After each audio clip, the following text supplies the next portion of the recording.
Ang graduation cap, hindi lang basta sombrero. Ang graduation cap o tinatawag ding mortar board ay mukhang simpleng sombrero pero puno ito ng kahulugan.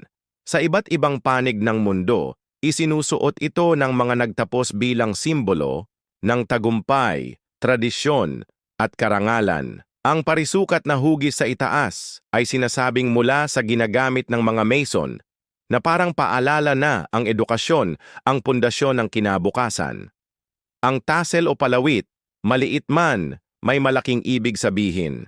Sa simula ng seremonya, nasa kanang bahagi ito, pero inililipat sa kaliwa matapos tanggapin ang diploma.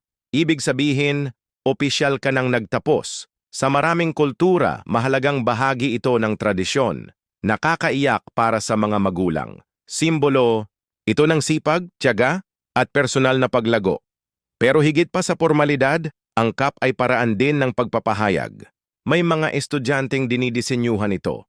May mga quote, watawat, bulaklak, o kahit meme. Isa itong paraan para ipakita kung sino sila at saan sila patungo.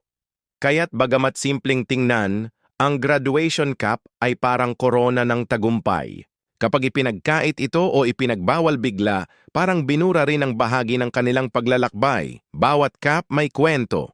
At sa araw ng pagtatapos, karapat dapat itong igalang.